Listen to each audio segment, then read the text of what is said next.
They were scoffed at by mainstream scientists. We were told that they didn't work.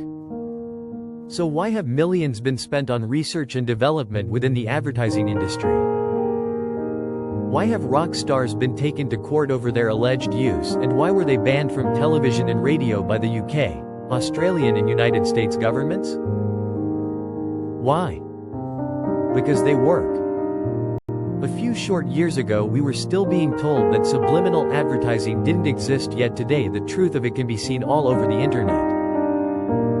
The information age has made it possible to burst the bubble on the myth that subliminal advertising doesn't exist. Moreover, there is now empirical scientific evidence supporting the belief that subliminal messages can be extremely effective at guiding human behavior. In 2006, a study was conducted by a group of behavioral scientists at a university in the Netherlands. They found that subliminal messages had a massive effect on people when the conditions were right. They fed subjects subliminal messages that directed them to drink a certain beverage and found that if they made the subjects thirsty, 80% chose the subliminal product. Today the famous UK mind magician, Darren Brown, has shown a worldwide audience how the power of subliminal messages can be used to manipulate people. See site below for free video footage. He even used it to collect winnings at a racetrack with a losing ticket. However, despite the mass fear of mind manipulation and the millions spent by advertising agencies, subliminal messages should not be regarded as inherently bad. A scythe has been used for its primary purpose to cut wheat for hundreds of years, but in the past under war situations it was also used to take a man's head off. Don't blame the tool for the way it's abused. We are bombarded by subliminal stimuli every second of every day, and it is not all intentional. We simply cannot consciously register and filter all the stimuli that is reaching our senses. Things go unnoticed, like the temperature of the air, the watch on your wrist, the couple arguing about money across the street, the lamp that is still lit at 2 p.m., etc. These outside stimuli are processed by your subconscious mind, which stores everything it encounters. So anything that is subliminal is just some stimulus that is below the threshold of consciousness. So a subliminal message is a message that is perceived below the awareness of your conscious mind and stored in your memory by your subconscious mind. Now the subconscious mind is also responsible for not only memory but all your bodily functions and movements. In order to move your finger, it must compute and execute a multitude of intricate muscle contractions, which start with action potentials and neurotransmitters in the brain. Its computations must be exact.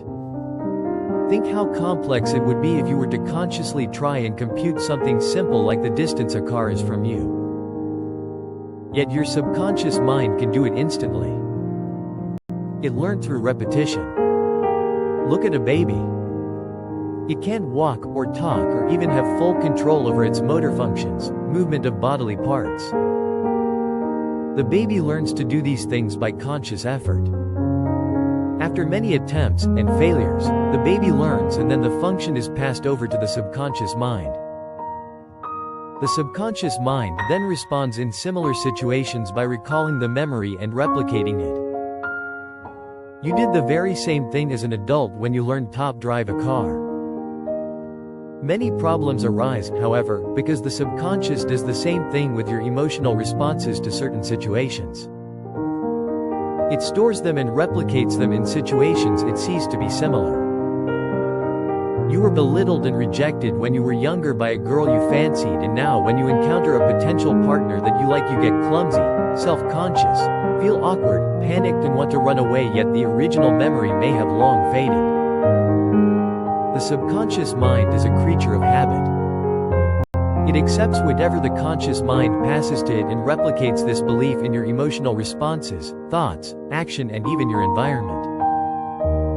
The subconscious mind is extremely powerful. The only problem is it believes everything it is told without the slightest reservation. However, we have a safety net, so to speak.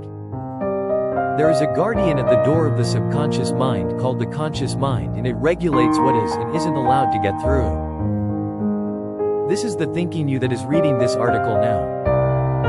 As we see from the example with the baby, the most common way to gain access to the subconscious mind is through repetition. You should now understand why affirmations can be so powerful when employed correctly. However, in this age of technology, we have found quicker, more direct routes to the subconscious mind, such as hypnosis, brain entrainment, and of course subliminal messages. If subliminal messages can manipulate your emotional responses and make you choose one product over another, as was shown in the Netherlands, then it can also be used as an invaluable self-improvement tool. Imagine being able to feel more confident where before you felt timid? Or feeling calm when you felt stress? Imagine programming your mind to think and act like Bill Gates or Rockefeller. Imagine being able to create your own custom subliminal messages and program your mind with whatever you wanted. Just imagine.